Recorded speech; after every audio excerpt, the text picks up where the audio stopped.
Not having a backup plan. How does that sound to you? Great? Inspirational? Motivational? Shows how brave you are and how much you're investing into something? No, that's just silly and irresponsible.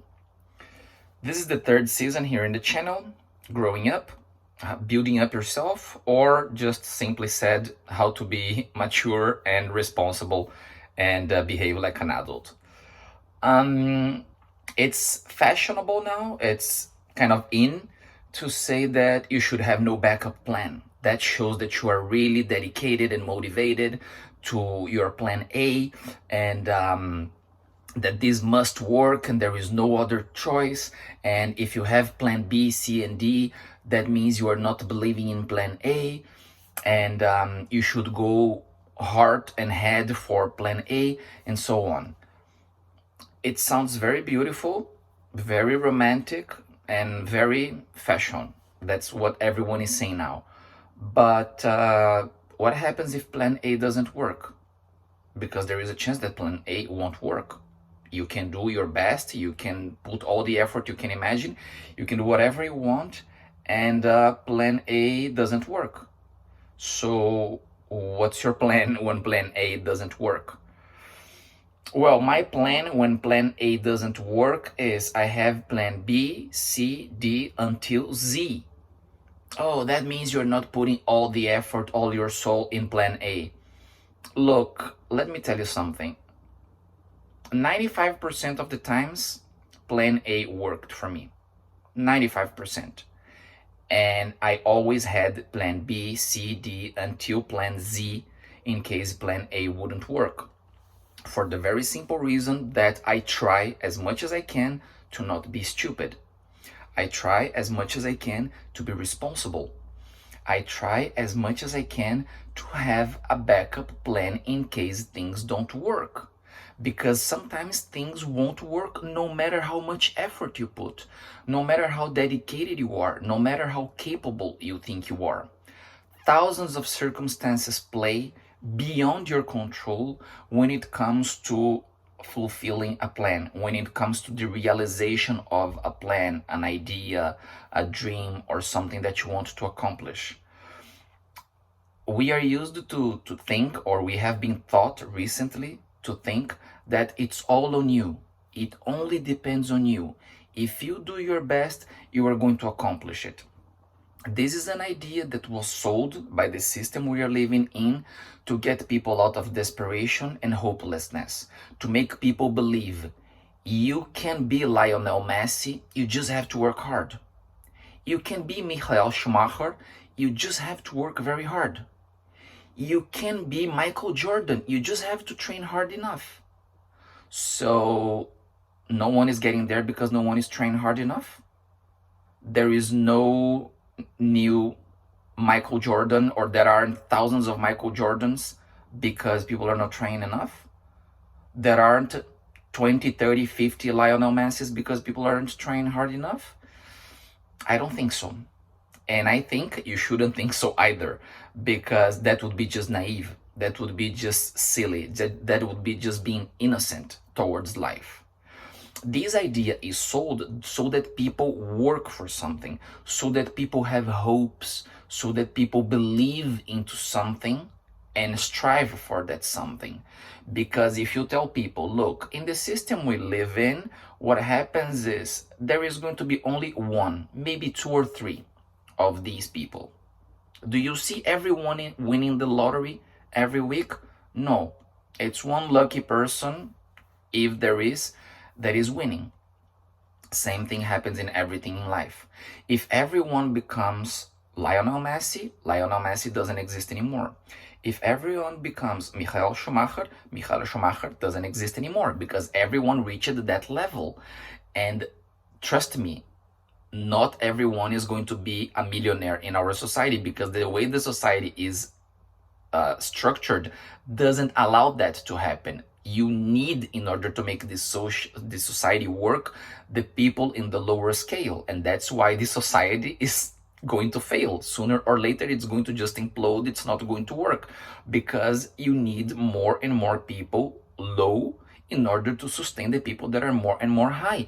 The idea that everyone can be Michael Jordan, a millionaire, Michael Schumacher, is a lie. Trust me, it's a lie that is being sold to you, and you believed it because it's comfortable for you to believe it, because then you can think, okay, I just have to do my best. And if I don't get there, I am the only one to blame. It's because of me that it didn't happen, because of course I could have gotten there. Other people got there. Yeah, always the exceptions. So you have to have plan B, C, and D, and up to Z if possible, in case your plan A doesn't work. Go with all your heart, go with all your energy, put everything you can in plan A, but always have plan B, C, and D on the back of your mind, on the back of your computer, whatever you want to have them. Have alternatives, have options for your life, because if things don't go well one way, you can quickly, or as quick as possible, move into the alternatives. And not having alternatives will leave you in an abandoned desert if plan A doesn't work. Will leave you, then it will leave you absolutely hopeless, because you will be like just hanging in front of I don't know, an abyss, and there will be nothing to hold you. You will be sustained by a very thin, fragile rope. And you don't want to be in that situation. You don't want to be in a situation in which you are fragile, easily attacked, or in which you cannot defend yourself. If you do not have a plan B, C, and D, this is what's going to happen in case plan A doesn't work. And you don't want to go that way. You don't want to be in that situation. See, so many times in my life, I have planned what I wanted to do, and I had plan A in my mind. And I swear to you, I went with all my might, with all my energy, with everything I could to plan A. I persisted, I was resilient, I was disciplined because of the way I was built and because of the way I developed myself and things that happen in my life. Persistency, discipline, resilience, and being strong-minded were not a problem for me, were not something that I needed to develop.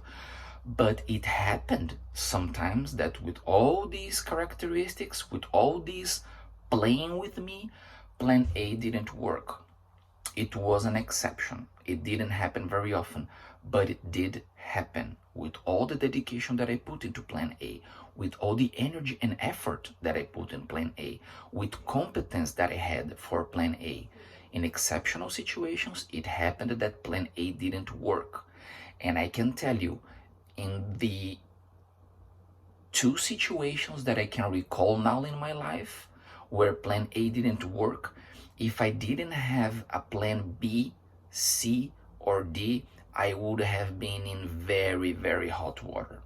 I would have been in very, very, very difficult situations in all senses, emotional, money and work-wise, and mentally as well. And it could have really brought me in a direction that I really didn't want to go. And that then, following that direction, I might not have had the possibility of tracing a plan B, C, or D. And that might happen to you as well. If you only have plan A and it doesn't work, you might see yourself in a position in which you have only that thing left, that horrible path that you didn't want to take. And you are going to be obliged to walk that path, who knows for how long, because in that circumstance, you cannot have plan B, C, and D to defend yourself, to protect yourself from bad circumstances. So trust me when I tell you that having a plan B, C, and D kind of in the back of your mind, drawn somewhere or something like this, just in case, are not going to ruin your plan A. They are just going to backup your plan A. They are just going to be your defense in case plan A don't work. You can even forget them. Just leave them to the side. Don't think of them. Don't work too much on them, but have them kind of aligned in case plan A doesn't work. Trust me, if you do this, you are always going to be playing in a kind of safe position. You can run all the risks for plan A. I'm not telling you to not run risks. You can always run risks for plan A, but don't run risks when it comes to plan A not working. You don't want to run risks in that sense. Trust me, you are going to regret if you do it. See you next time.